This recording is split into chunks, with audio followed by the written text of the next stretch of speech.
We're doing Spring and Port Wine, a great Lancashire comedy, the first play I ever saw. Spring and Port Wine is a play by Bill Norton about a average working family in Bolton in 1961, and it's the story of kind of two generations of the family going through the changes that were happening to society and family life in the late 50s, early 60s. I think there's something special about that time, 1961 as well. It's almost like an extension to the 50s, you know, it was just before flower power. Something quite interesting, you know, it was a period of economic boom, consumer boom, you know, things were looking up, and I think that's reflected in the kids. There's 4 siblings and it's about their coming of age, rebellion and being at the time when you're really ready to move out but you're still living at home with mum and dad, and the dramas that that can cause. It's a cracking piece of entertainment and quite moving and well observed about families and whatever generation your family comes from. You know, there are politics within that family, and I think that's why it's always stayed with me as a play, because it's really insightful and pertinent to family life, something that we all know about.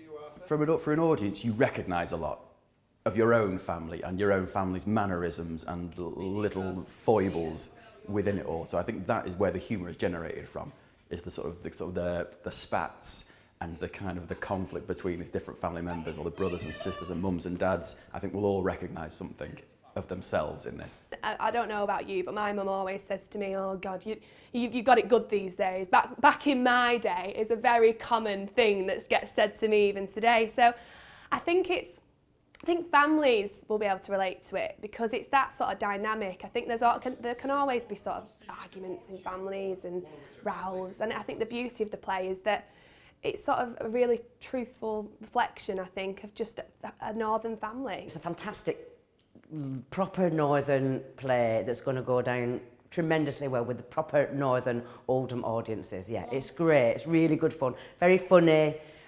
Moments of, you know, a few histrionics in there every now and then. Proper family, funny northern drama. I'm from Salford, so I'm not too far away from Bolton, and I remember the first time I read this play, and you know, Bill Norton's work, there's something instantly recognisable about it for me, even in today's modern audiences. My impression of it was that it was a kitchen sink, traditional northern drama, dad into it grim up north, you know. Everything a bit grey and a bit miserable, and I read it and I was crying with laughter. And just during rehearsals, we're into week 3 now, and we've done nothing but laugh. I'm loving it. The cast is just, everyone's so nice, and everyone's really funny. So we're having a laugh as much as we are sort of getting down and really blocking it and rehearsing it. And Chris, as the director, is just fantastic to work with. I love that he never tells you what to do as an actor. He asks you questions. Why did she say that? What are you thinking here? And it really works because you never feel that you're going somewhere because the director's told you to. It feels all quite embodied and nice. It feels local, it feels like it belongs here, it belongs in the Northwest, and I think audiences will love it and relate to that. You will just see wonderful lines of dialogue written by one of the greats of Northwest playwriting in Bill Norton. You know, he wrote Alfea, The Family Way, all those sort of things. And this for me is his best play, but like I say, I've got a soft spot for it. He just opens a world up, and whether you know about it or not, whether you recognise the things or not, it takes you in, you have a good laugh and a great night.